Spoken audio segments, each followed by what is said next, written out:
That's it.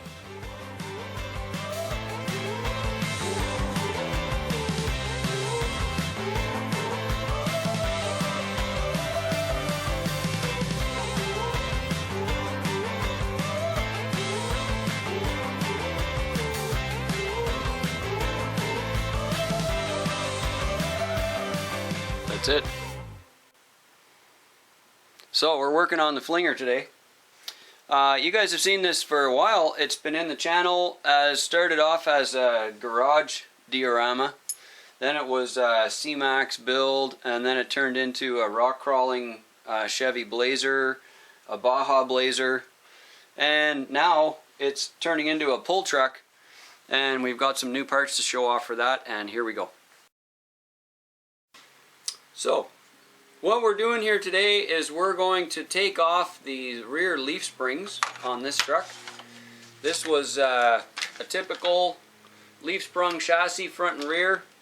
You can see I've got the red leaves in the front here, trying to do some work. The trouble with the truck turning into a pulling truck, as you can see by the paddle tires, is I tried it. Actually. It's incredibly fast now, by the way. There's a 4600 Castle 4-pole in it, and I ran it on 4-cell. So, very fast. You probably have seen some of the videos, but I cannot keep the thing on the ground with that much power. And it kept blowing off the shock caps, and it's just too fast for this truck. So, what we're going to do is convert it to a pulling truck. It's going to take 5 minutes to install these. This is the GCM. This is a new GCM product called the Leaf Locker. And basically, what this thing does is it does a pretty direct job of getting rid of a leaf spring and converting the leaf spring into a piece of 100% machine billet aluminum, and locks out the rear suspension. So you can also use it in the front if you want.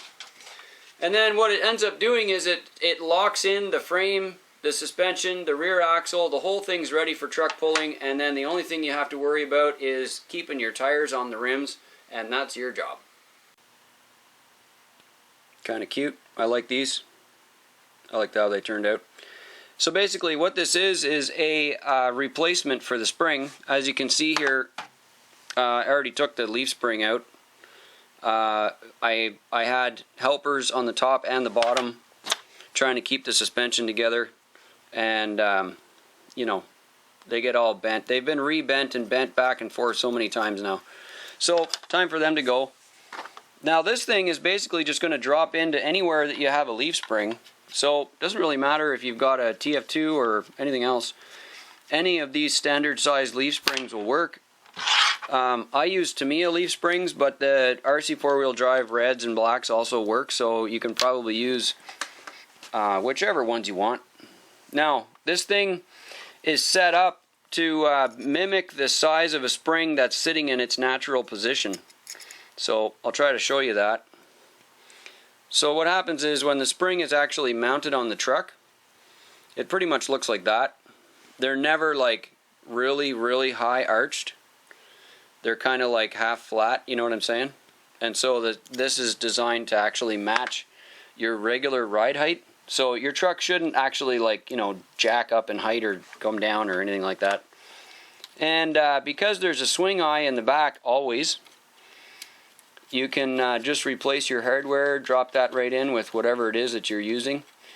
RC 4-wheel drive or whatever. The C-Max uses a 4mm bolt there in the swing arm.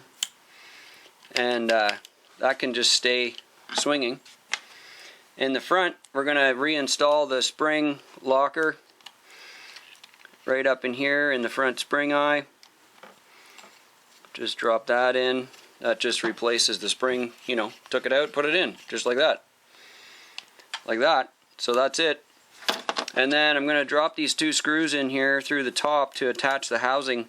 I'm going to recommend that you actually use a really long screw and go all the way through the spring eye on the housing, and then put a lock nut on the bottom. Clamp the housing completely through there, because I think what's going to happen is the top screws are just going to tear out. I mean, we're talking about high power pulling trucks here. So there's no reason to do this on a trail truck, seems obvious. But in a pulling truck, you want it to be crazy strong. And so I'm going to say everybody should drill through the axle housings all the way through. Drill them all the way through and put a nut on the bottom. Put your screw in from the top, put your nut on the bottom.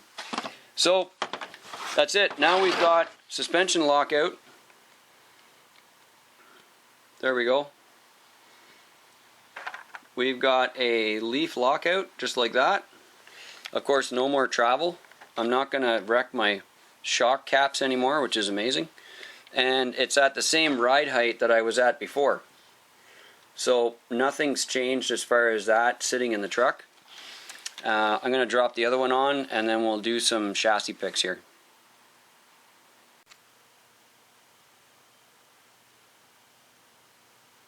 Well, those took like all of 5 minutes to install, so just about, you can put that on just about any truck with a leaf spring. I mean, it's really, really easy. Pull out the leaf, drop that in, and away you go. I did end up putting the pass-through hardware in it and put the nut on the bottom because I just want to make sure that that doesn't tear the threads out of the axle where the leaf spring perch is. And that won't tear out now, so those are pretty good. And we're ready to do a reassembly. I'm going to drop that back underneath the flinger here, and then it's going to end up on the dirt, and we're going to have a sled pull.